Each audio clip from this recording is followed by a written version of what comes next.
இன்றே டவுன்லோட் செய்து உங்கள் ஃபேவரட் ஷோக்களை என்ஜாய் பண்ணுங்க. தம்பி, எங்களுக்கு ஒரு ரூம் வேணும். சார், உங்க பேர் சிவனாண்டியா? ஆமா, உனக்கு எப்படி தெரியும்? உங்க சித்தி இப்பதான் சார் கால் பண்ணி நீங்க வரத பத்தி சொன்னாங்க. உங்களுக்கு ரூம் நம்பர் 105 அலாட் பண்ணிருக்கேன். நீங்க அங்க போய் ஸ்டே பண்ணிக்கலாம் சார். சரிப்பா. சரி தம்பி, இந்த அட்வான்ஸ் வாடகை எல்லாம் அத மேடம் பாத்துப்பாங்க. நீங்க ரூம் கீயை மட்டும் வாங்கிட்டு கொடு.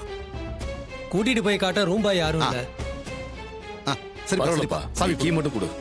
சித்தப்பா, மவனே தேங்க்ஸ்ப்பா. வா மவனே, போலாம். பாத்து போங்க.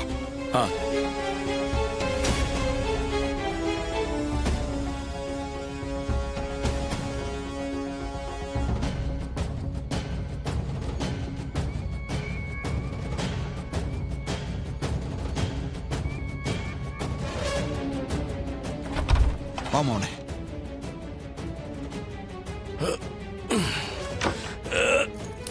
மவனே, இந்த சிலையை ஓரமா மறைச்சு வை, தூக்கிட்டு போ.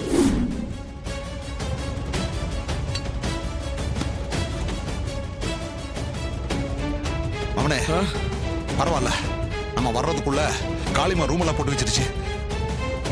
இனிமே நம்ம கொஞ்சம் நிம்மதியா இருக்கலாம்டா. சித்தப்பா, என்னதான் இருந்தாலும் இந்த சிலையை நம்ம கையில வச்சிருக்கிறது ஆபத்து தான். அத என்ன பண்ணலாம்னு சொல்லுங்க. மவனே, நானு ஜெயில இருந்தப்ப குருமூர்த்தின்னு ஒருத்தன் எனக்கு பழக்கமானா. அவன் சிலை திருட்டு வழக்குல கைதாகி தாப்பா ஜெயிலுக்குள்ள வந்தான்.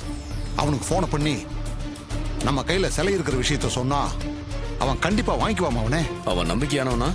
ஐயோ, ரொம்ப நம்பிக்கையானவன் அவனே. சரி, அப்ப போனை போடுங்க.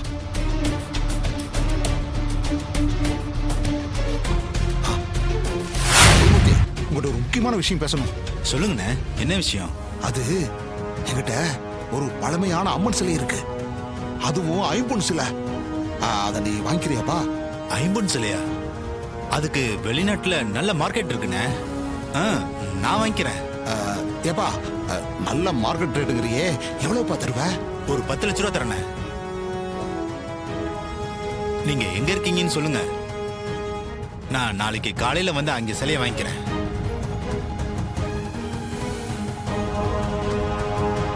சரிண்ணே, நாளைக்கு காலையில பணத்தோட வந்து வாங்கிக்கிறேன். சரி வாப்பா, கண்டிப்பா வந்துருப்பா. வந்துடுறேன். மவனே, சிலையே விலை பேசியாச்சு. 10 லட்சம் தரேன்னு சொல்றான். நாளை காலையில டான்னு வந்துருவான் மவனே. சித்தப்பா, எப்படியோ இந்த சிலை நாளைக்கு காலையில நம்ம கையை விட்டு போனா போதும். ஆமா மவனே, இந்த சிலை கையில இருக்கிற ஒவ்வொரு நிமிஷமும் சித்தப்பனுக்கு திக்கு திக்குன்னு இருக்குடா. காலையில டான்னு வந்துருவான் மவனே. அப்புறம் என்ன சித்தப்பா, பணத்தை வாங்கிட்டு சிலையை கொடுத்து அனுப்புங்க. சரி மவனே.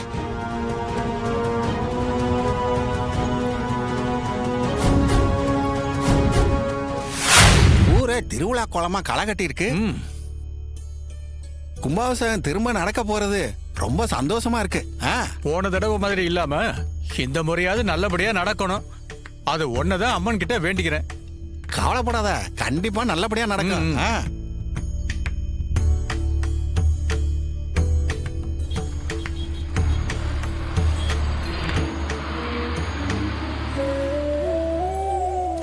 முருகா மகமாயி,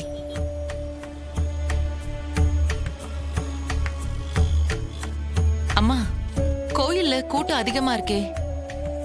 ரொம்ப வருஷம் கழிச்சு கும்பாபிஷேகம் நடக்க போதில்ல, அதான் எட்டுப்பட்டி கிராமத்து ஜனங்களும் இங்க வந்து சேர்ந்திருக்காங்க. சரி, உங்க பேரை வந்துட்டாராமா? நான் அவரை பார்க்கணுமே. வருவான். அது என்ன, என் பேரனை பார்க்கறதுக்கு இவ்வளவு ஆர்வமா இருக்கிற? அது ஒண்ணு இல்லம்மா, உங்க பேரை எல்லா வகையிலயும் கெட்டிக்காரர்னு அடிக்கடி புகழ்ந்து பேசுவீங்கல்ல, அதான் கேட்டேன். வருவான், அப்ப பாப்பேன். வா. சரி. அம்மா வந்துட்டாங்க. வணக்கம்மா. வணக்கம்மா. அம்மா வணக்கம்மா. அம்மா வணக்கம்மா. வணக்கம் வணக்கம் வணக்கம் வணக்கம் வணக்கம்ப்பா.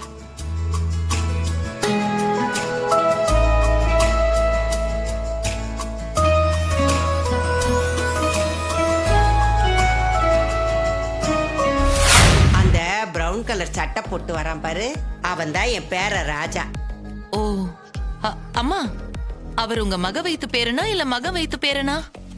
என் பேத்தி ரேவதியை கல்யாணம் பண்ணிருக்கால, அதனாலதான் அவனும் என் பேரன். அனாவசியமான கேள்வி எல்லாம் கேட்க கூடாதுன்னு சொல்லிருக்கேன்ல உங்ககிட்ட. இல்லம்மா, நான் ஏதோ வாய் தவறி கேட்டுட்டேன். பாட்டி அம்மா ரொம்ப உஷாரா தான் இருக்காங்க. இவங்க கிட்ட இருந்து விஷயத்தை கறக்கிறது அவ்வளவு சுலபமான வேலை இல்ல. கொஞ்சம் பார்த்து தான் பேசணும். அம்மா, நான் போய் சுத்தி பார்த்துட்டு வரேன். போய் சுத்தி பார்த்துட்டு வா. போ போ போ. ஆ, சரி. வாயா ராசராசா. அம்மா. வாங்கம்மா, வாங்க வாங்க. பாட்டி வாங்கய்யா. பாட்டி என்ன சாமுண்டீஸ்வரி வரலையா? அதான் அப்பவே சொன்னேன்மா, அவ வரமாட்டானு. அவ அப்படிதான் எப்பவுமே சொல்லுவா. அப்புறம் கடைசி நிமிஷத்துல வந்துருவாள்ல, அப்படிதான் வந்துருவான்னு நினைச்சேன்.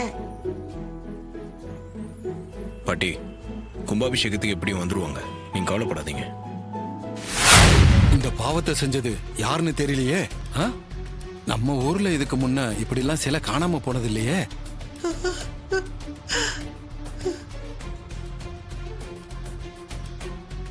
கும்பாபிஷேகம் நடக்க போற நேரத்துல சிலை காணாம போனது கெட்ட சகுன மாதிரில இருக்கு. ஊருக்கு ஏதாவது கேடு வந்துருமோன்னு பயமா இருக்கு. ஐயா,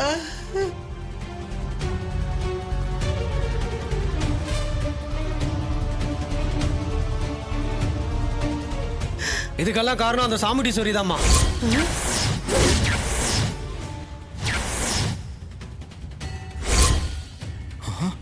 நாம எல்லாரும் சேர்ந்து அவங்க வீட்டுக்கு கும்பாபிஷேக பத்திரிக்கை கொடுக்க போனப்போ அவங்க என்ன சொன்னாங்க? நீங்க கும்பாபிஷேகம் நடத்துறதே எனக்கு பிடிக்கலன்னு சொன்னாங்களா இல்லையா? அதெல்லாம் நடக்கிறதே சந்தேகம்னு சொன்னாங்கல்ல. அப்போ அவங்க ஏதோ ஒரு திட்டத்தை மனசுல வச்சுக்கிட்டு தான் இதெல்லாம் சொல்லிருக்காங்க. பாருடா. ஐயா, நீங்க சும்மா இருங்க. நாம தான் அப்ப அதை பத்தி யாரும் யோசிக்கல. இப்பதானே எல்லாம் வெட்ட வெளிச்சத்துக்கு வருது. சிவனாண்டி, இத பார், பழைய பகையெல்லாம் மனசுல வச்சு பேசிட்டு இருக்காத. எங்க அம்மாவை அவளுக்கு பிடிக்காது, அதனால வரலன்னு சொன்னா. மத்தபடி ஒண்ணும் இல்ல. நீ சொல்றதெல்லாம் காரணம் இல்ல. ஏங்க, சிலை காணாம போச்சுன்னா அதை தேடுறதுக்கு என்ன வழின்னு பார்க்கணும். அதை விட்டு எங்க அத்தை மேல பழிய போட்டா? இங்க பாருங்க, அவங்க உங்களை மாதிரி கேவலமான வேலையெல்லாம் பாக்குறவங்க இல்ல. இந்த நிக்கிறானே சிவனாண்டி, இவன் தான் அந்த மாதிரி வேலையெல்லாம் பாப்பான். ஏய், என்ன யார பத்தி என்ன பேசிட்டு இருக்க? ஏய், நான் எதுக்குடா சிலையை கடத்த போறேன்? இங்க பாரு, அதுக்கான தேவையெல்லாம் எனக்கு கிடையாது, புரியுதா? இந்த பார், உன் அத்தைக்காரி தான் இந்த வேலையை செஞ்சிருப்பா. அது சீக்கிரம் வெட்ட வெளிச்சமாகும் பாரு.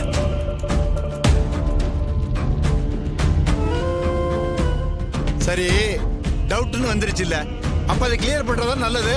சரிப்பா, இப்ப அதுக்கு என்ன பண்ணலாம்னு சொல்ற?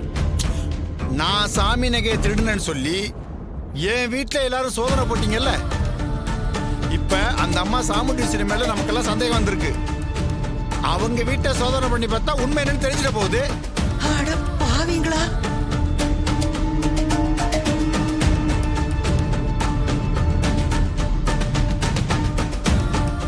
இந்த பாருங்கய்யா, நான் உறுதியா நம்புறேன்யா, அந்த சிலை சாமுண்டீஸ்வரி வீட்டுல தான் இருக்கணும்.